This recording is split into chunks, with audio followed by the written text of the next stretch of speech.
c'est que dans le pouvoir. On va balancer sur les réseaux sociaux, voilà. Mais il a dit, mais pourquoi la tenue n'est pas de la coalition? MK TV Pro ayeli bino na makambo etali makambo eza koleka na Congo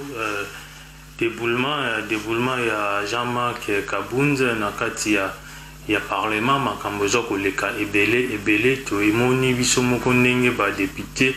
babundi lokola bana mikie babundi lokola bakuluna na kati ya parlement esalamaka nango mais ezalaka toujours makambo moko vraiment ya soni kotala bapapa mikolo bongo baza kobunda mpona pouvoir na kati ya parlement en direct na batelevizio na bainternet ezalaki vraiment embarrassant mais eza mambo esalamaka nango soki banini incompréhension ezali entre baparti différent esememaka na babiloko ya modèle wana soki bato wana tellement bazalaka assoiffé de pouvoir yango mona ekomaka na niveau basimbanaka na banzoto otalinga pour la première fois oyo ezali MK TV Pro n'hésitez pas à abonnez-vous ekosala bien otie ba j'aime otie ba commentaire nde ezalaka kaka mpona koavance na chaîne na bino MK TV Pro tokende na lombango ya kodévelopper sujet na biso mambo etali déboulement ya vice-président Jean-Marc Kabunda na parlement toyeba eloko nini esali parlement evandaki mpona kosala pétition batomboli motion basali batrouve résultat que non ebimi ke bato bavotaki pour déboulement ya Jean-Marc Kabunda 289 je pense 17 votaki contre et puis 9 s'abstenaki voilà les a vraiment victoire moko ya munene espace nango za munene 289 à 17 votes yango esali que Jean-Marc Kabunda lelo azala déboulé azala balba écarté na parlement a perdre place na ye na kati ya parlement tomoni pe ke no ba vidéo ezoleka population congolais misusu baza kotomboka mpona déboulement wana baza kosepela te mutu na ba opinion na ye apesi ba opinion na ye mais tokoluka tokende mpe na mwa réflexion mpo eza makambo mboka tokoki kokende nango kaka mbango te mpo motu moko balongoli ye na pouvoir bato ebele bakei basali kaka mobulu babosani makambo ebele elekaka na kati ya mboka na biso eza kaka mpona Jean-Marc Kabunda te obie soki azalaki ye nde akomema mboka na victoire obie akobongisa mboka obie soki mpe aza te nde baoyo bakoya koremplace mpe nde bakobongisa mboka tokomona eloko moko ekochange nango ekozala te bakochange kaka bacouleur mais makambo nyonso ekozala kaka bongo population akosouffrir de même façon lipe ekozala cher baenseignant kaka nde toyebi bafutaka bango te ekokontinue kaka malgré balongoli ye bakoluka baremplace oyo mpe akoya ekozala kaka bongo donc ye mpe Jean-Marc Kabunda azalaki wana tomonaki mpe évolution moko ya mboka esalamaki te tomonaki mpe baenseignant bazalaki wana bato ya fonction publique baza toujours bempayé donc eloko moko ya grave eza te mais eloko tomeka moko tala makambo etali makambo etali parlement na biso wana ya Congo le lundi parlement badecidaki bavanda na motion na bango batala balongola Jean-Marc Kabunda na pouvoir na ye bavandeli likambo wana basangani basaleli yango bavote alors baganyaki Jean-Marc Kabunda lelo a perdre place na ye mais sikoyo likambo ya kokama parce que na Congo eza kaka makambo ya Jean-Marc Kabunda te il faut parlement esanganaka elobelaka toza na makambo ebele ezokolekana na mboka kaka ya Jean-Marc Kabunda te nde nalobi eza makambo ebele elekanaka yango olanda émission oyo olanda MK TV Pro tina suka mpona komeka kofungola mpe mémoire kofungola mpe mipepe ya mémoire esala mwa bien koréfléchir mémoire toyeba juste mpona nini parlement toyeba kocomprendre bato oyo baza na parlement bato bakotambusa politique congolaise est-ce que bato wana vraiment baza na bolingo ya mboka ou bien baza kosala ngo juste kaka mpona baintérêt personnel ou bien mpona baintérêt ya baparti na bango oyo bazali bamembre yango wana bozala toujours branché na MK TV akoyela bino apesa bino badetail ya réflexion ekosala bino bien nde kaka nalobaka MK TV Pro pembe lokola madi ya bato oza toujours au cœur totalaka de gauche à droite totalaka kaka na droite te mpo tokondane ya gauche non tozwaka ya droite tozwi ya gauche tosangisi ebongo toanalyse toleki topesi bino bainformation mpo bino mpe boyebana koanalyse makambo MK TV Pro elobelaka bino. Alors analyse na ngai ezalaki boye lelo parlement evandaki lundi lobby parlement evandaki juste mpona mutu moko Kabundu so Jean-Marc Kabund. Alors toyebi ke makambo ebele eza ya plus important oyo mpe parlement akoki kovandela balobela bayeba eloko nini bakoki kosala. Alors nakotangela bino makambo oyo parlement il faut alobela nanu kutu alobeli te ondire kutu aza koyoka te ondire kutu ezalaka te eza koexiste te makambo eza kosalama ebele toza na banouvelle toza na banews ke barwandais bazambie baugandais bakoti bakote ya este wana baza kanga bamabele baza kosala makambo ebele baza koyiba bamatière ya mboka mais toza komona parlement evanda te elobela makambo yango oyo concerne richesse ya mboka oyo concerne mabele ya Congo eza kokende pa ya bapaya wana bakovanda te wana bakolobela te wana eza makambo ondire ezalaka te ondire esalamaka te ondire bakomona eza makambo ya lokuta mpona nini bakolobela makambo très important te mpona mboka na biso eza kokabwana mais mpona likambo etali mutu moko bakeli nango na lombango mingi baleki balongoli mutu wana na pouvoir to comprendre ke bato wana nyonso eza nango kaka te mpo baza wana te mpona population baza wana juste mpona l'intérêt na bango nde nalobaki liboso baintérêt na bango personnel l'intérêt famille na bango bavimbisa bacompte basomba bavoiture. Alors on comprend que bapoliticien na biso ntango bazoya kokota na makambo etali politique bazosala politique sans idéologie eza te baza na idée te akotine kaka nakota na nga mpe nazwa part na nga nakota na nga koto mpo soki na réussir nango nakoti wana bapesi nga mpe part na nga nasombi bavoiture baza kokota na politique mpo ambition ezaki akota politique mpo lobi abala basi misatu asomba bavoiture 5 asomba mapango 6 donc idéologie eza te. Alors ntango akokota na politique azwi biloko wana nyonso oya wanda kokanisa ekoki ntango match ekobaluka akimi na ye mpe donc mboka ezoko avancer te mboka ezoko bouger te yango wana toye na baréflexion moko un peu plus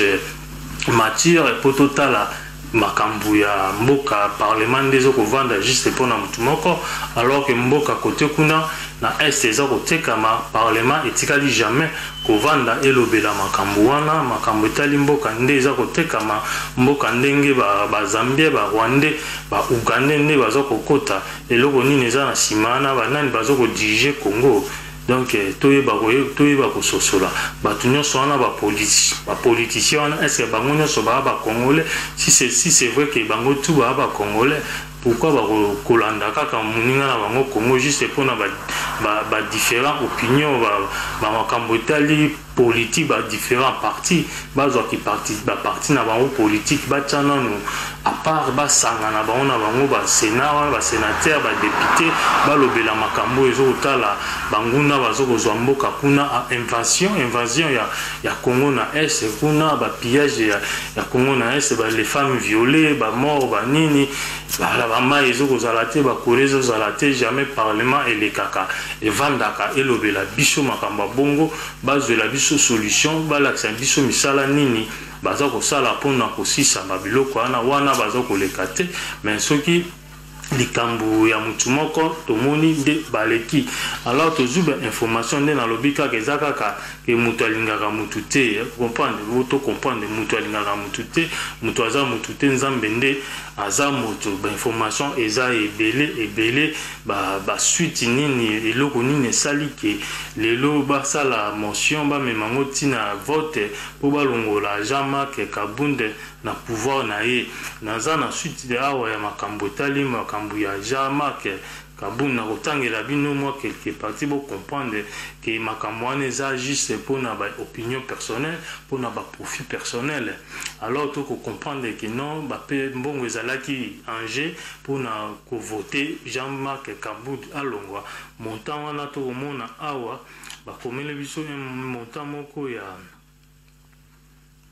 pardon na bolimbisa na mona ngo lisusu kotoyo montant eza ya 80, j'avais vu ça quelque part. Si bah infiltré na politique congolaise, na balancé bino vidéo en attendant na luka makambo bien bozala toujours branché na MK TV pembe logo la madiaba. Tozara na gauche pe na droite, to memela biso to memela bino masolo ya kitoko, restez branchés. Le 12 mai 2012, il se tient une réunion à Rubavu. Rubavu, c'est au Rwanda, frontière avec le Nord Kivu là-bas. Des ministres de la Défense congolais et rwandais. Ils signent un accord. Dans cet accord, les deux parties conviennent de ce que les armées rwandaises peuvent entrer au Congo et surveiller les 9 frontières de ce pays. L'accord existe. Nous en avons des copies. Le 18 du même mois, de la même année, le ministre congolais et le ministre rwandais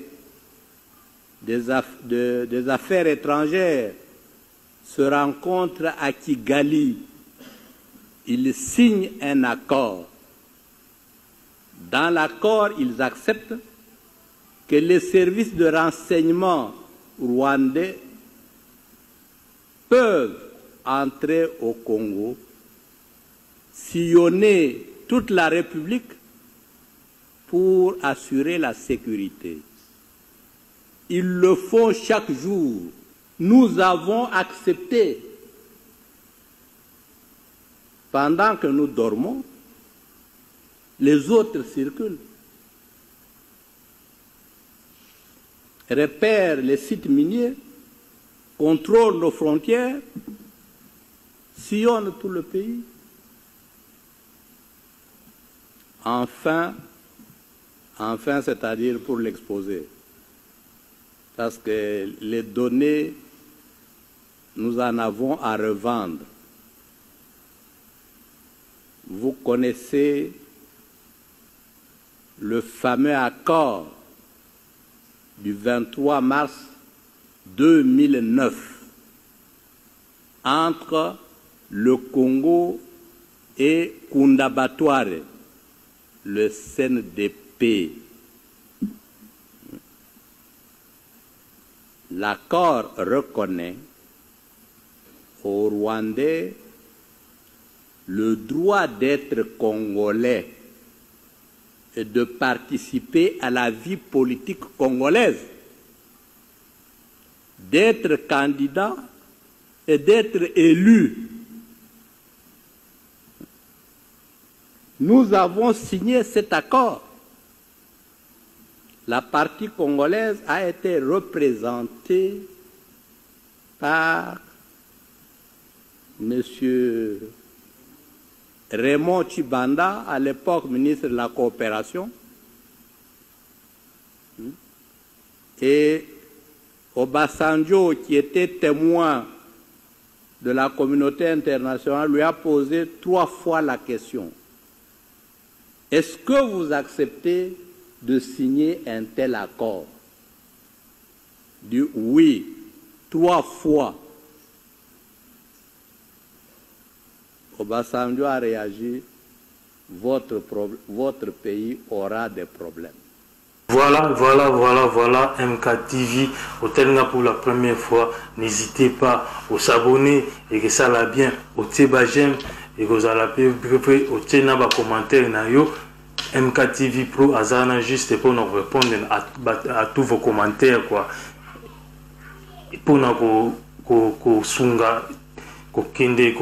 MKTV et kende toujours de l'avant. Alors, Nazui Natang et Labino, Makambezo pour les Kabalobi, Balobi, le député de IDPS, Jean-Marc Kabound, a été déchu de son poste de vice-président de l'Assemblée nationale à l'issue d'un vote de 286 voix contre 17 et 9 abstentions au cours d'une plénière ce lundi, le 25. Un vote sanction justifié par beaucoup de députés par le comportement politique peu responsable et arrogant du président de l'IDPS. Mais des sources crédibles du FCC apprend que pour arriver à l'éviction de Jean-Marc Kabound de son poste, au moins 85 000 $ américains a été mis en jeu par les stratèges de la famille politique de Joseph Kabila. Mais des sources crédibles du FCC apprend que pour arriver à l'éviction de Jean-Marc Kabound de son poste, au moins 85 000 $ américains ont été mis en jeu par les stratèges de la famille politique de Joseph Kabila. En effet, un député et autre cadre du MLC, de surcroît professeur d'université, est contacté par le FCC pour prendre les volants de la machine de déchéance de Kabound. Vu son rang et sa notoriété, il préfère passer le volant à son petit. Dans son petit, on a autant à biso combat sur petit, on a passé le volant, passé copé Jean-Jacques Mamba. Mais pour avoir accepté ce deal, il empoche 25 000 $ américains à son petit. Donc, petit Jean-Jacques Mamba, 25 000 $ américains pour avoir volant. Et le lot Jean-Marc Kabound na déboulement. Voilà. Et puis, petit 25 000 $ américains en son petit et 20 000 $ ont été remis au départ, raconte un proche de Jean-Jacques Mamba. L'idée n'est pas du tout de faire partir Kabound de son poste, mais plutôt de les secouer en vue de les faire fléchir par rapport à ces déclarations jugées politiquement irresponsables, vraies ou faux. Difficile de les confirmer ou de l'infirmer. Mais voilà, vous comprenez que déjà, eza cop na moté ba vote au balekaki wana lundi balekaki lobby lundi na Sénat ba ebaki déjà ba tsaki mo ba bisolo na bango na poche. Alors ba ebe déjà ki ba ko voter kolongola Jean-Jacques Mamba Jean-Marc Kabound na pouvoir na e po bazaki déjà na bisolo. Donc toujours comprendre les corruptions déjà ezaki na kati wana. Donc biso batomi tungisami na biso kaka pamba bango basali na bango ba théâtre na bango ndenge ba politiciens nyonso basalaka. Donc ba l'équipe basali ba théâtre na bango quoi pour ba arriver na objectif na bango. Mais alors tout me capé ko fanda to lobela pe makamso peu très important parce que toujours mon arambo que zo kendika ka bongo mo peuple mo botoye batena na zo diriger nani mais oyo komi ko mona na clair na misu na biso ya polele ezokomona na déjà que non c'est toujours Joseph Kabila Moutouaza toujours en tête Moutouaza kokende koluka batu ko corrompre Moutouaza ko bomaka batu parce que tout ça plein d'informations tout le monde batu 10 ya présidence je pense ba koufi au moins de 5 jours batu wana 19 so ba koufi to bité so ba autopsie na bango ba ko déclarer ba koufi na coronavirus mais ezuka ba membre ya présidence bango tout ba koufi na coronavirus. Entre parenthèses, 3 points de suspension. Tous abisso na suspense, tous abisso na kati ya suspense. Alors tous okoyeba te pouvoir na biso ya pouvoir il y a Joseph Chilombo et ça pinde na benga kael monsieur les poupées ou binde na benga kael Joseph Chilombo les poupées monsieur les poupées donc azana lo baraté avant d'ité azo sala même pas effort ya ko gagner confiance ya population azo ko bouger azo pesa ba message ité mboka côté kuna zo ko kende mboka côté bozo ko kende na gauche ekei wa ya zuna yo ya zuna ezaka ndeza la lion soka bomi abomi mboloko na zamba lio moko abomi o balio bele bayaka oyo ya zwi lokolo azo akei yango to mona pe mboka ndeze ezokende kaka bongo moyen parlement eza na mpona kolobelaka mpe makambo ya bongo mais parlement etikala jamais kosiéger po elobela makambo ndenge bazambie baugande barwandais bakoti na mboka kuna ndenge mabele eza kokende panzana mais pour na likambo tali un peuple congolais juste pour na ba envie de pouvoir ba parlement vandi pour na kolongola mutu moko mais makambo minene eza kosalama balongoli epe na ba volonté na bango te nyonso tomoni na uti otangela bino bazalaki mbongo ezalaki mis en jeu par Joseph Kabila $85,000 ezalaki en jeu alors ba utiliser Jean-Jacques Mamba ye azui aye $25,000 pour amener campagne naye azuka ba signature wana ba signer pour motion eleka na parlement ba benga na muninga nde ba resiri yango voilà donc na rozotana bino mulaite ezala juste un petit détail ya makambo ezoko leka na Congo to meka ko sosola soki parlement zaka juste pour ko attaquer entre bango na bango quelque part so bazala pe batu bazala na conscience bazala ka ba inconsciente ba ke soki bazawa na eza pour population mutu atie bango na oloba na bango na zo sa desina ba politiciens wana bazana pour population mutu a voter bango ba député wana lobo benga ba député c'est parce que la population mutu voter bango alors faut quand on parle d'une population, tout le monde a mboka, ils ont la population congote, mboka pesaka Kinshasa te, pardon, ils ont la population ya Kinité, ya Kinshasa te, ils ont pekaka mboka pesaka na Kinshasa te pour bango, baza plus concentré na Kinshasa, Bukavu, Goma, bango etali bango te, Rwandais bazona bango etali bango te pour na bango Kinshasa kaka. Yango moni bavandaka na parlement te balobela makambo etali Rwandais bakozwa mboka bazambie baugande balobela bacongolais na bacongolaise oyo bazokokufa na Bukavu wana na este moyen bavanda balobela yango eza te mais soki ekomi makambo baopinion politique mbangu bakoluka babenga na mutu mbango ya parlement bazwi basignature baleki na mbangu bateni même pas compte ya pandémie toza nango ya coronavirus makambo baleki po babenga na muninga mais pour makambo tali mboka au moyen to siéger za te toza na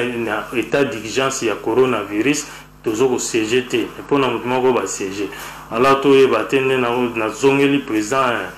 monsieur les poupées et azana boujarate alobarate yepe ayeko sala part na ye akolobate amoni bien que non déjà entourage na ye déjà ya président baza déjà attaqué déjà na Joseph Kabila mais azoko bouger te qui sera le prochain donc le prochain j'espère comme la e bazoko ya malembe ti bako comme la na kiti na ya bokonzi wana po azoko bouger te azoko lobate azaye moko na risque tozo comprendre te batu bazoko kufa bakolongola batu na ye o bazoko soutenir na parlement bakolongola bango na kati ya parlement oyebi président koleka na parlement lobate aveni défendre te fois azala na baministre bazala kuna toyebi bien kaza na majorité te donc puis exemple moi passe pour na ye mais il fallait que Lukata gagner confiance, beaucoup plus confiance à la population pour arriver à bakosala babiloko mususu mais jusque là aza s'enrichir kaka ba poche na ye na mwasi na ye so pas na bana na ye azo somba villa na ye parce que bien aza juste pour un temps et pas le kanaye kala mingi pete azo kene na suka ya manda na ye donc to éviter eloko nini ndenge mboka kokende kosukela biso nana kozonga biso na pouvoir pour diriger biso si peuple congolais asi alembi na ndenge ya mabe akomi na suka tokozela kaka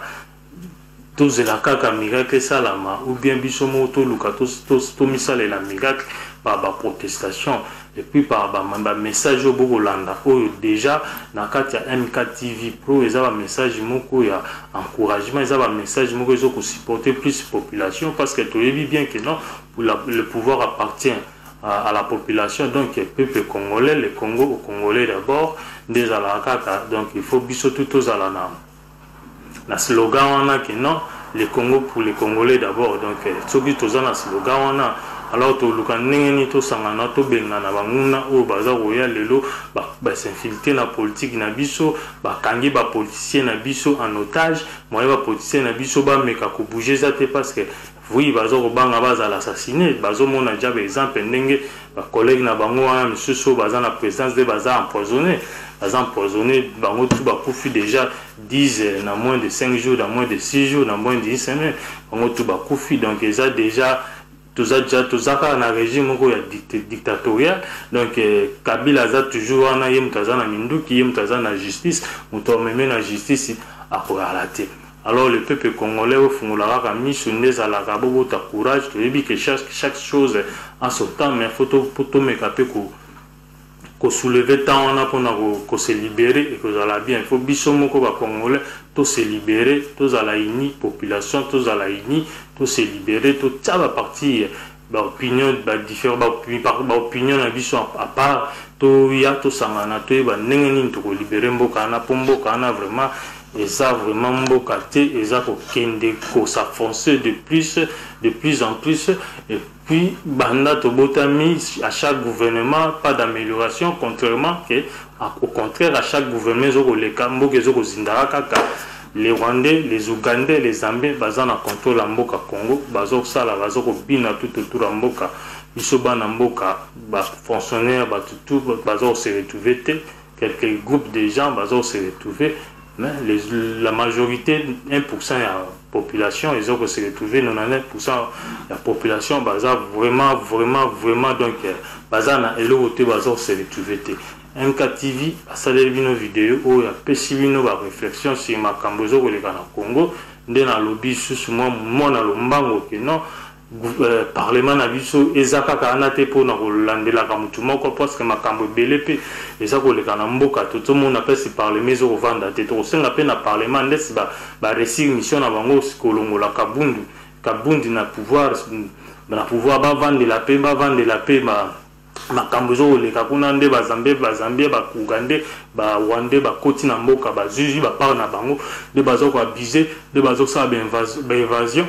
na kata Congo ba vanda ba lobela batinda ba soda kuna ba ta makamyo changer ba tambo kwa mbongo aje pour ba soda ba kende ko bunda ko récupérer ba mabelo wana et ça plus important donc ba politiciens nyonso na ba sangana ba tika ba parti politique na bango ba tango non na part ba opinion ba différents opinions na bango ba tango part o eza makambo tali mabele ba sangana ba fanda na parlement wana na sénat na bango so ba bel sénateur ba vandi ba luki ndenge nini ya osala pona ko libérer mabele Congo zo kende pona ba bande sinote soki ba salité c'est que bango nyonso na bazaka ba ennemi ya intérieur ya mboka yango ezo ko pesa facilité na ba ennemi ya extérieur ya mboka ba ya ba attaquer biso ba botela biso mboka ezalaki bongo MKTV Pro to komi na suka vidéo na biso na ko remercier ba membre nyonso ya MKTV Pro ba nyonso ba s'abonner na ba o baza ko continuer ko s'abonner na MKTV Pro bazo tia ba j'aime na ba vidéo na ba commentaire vraiment na ozloba na bino na mutema nyonso ke ba vidéo na ba j'aime ba commentaire na bino ba abonnement na bino et apporter beaucoup plus de support na chaîne na bino MKTV alors yo peut pour se retali MKTV Pro pour la première fois tu fais comme les autres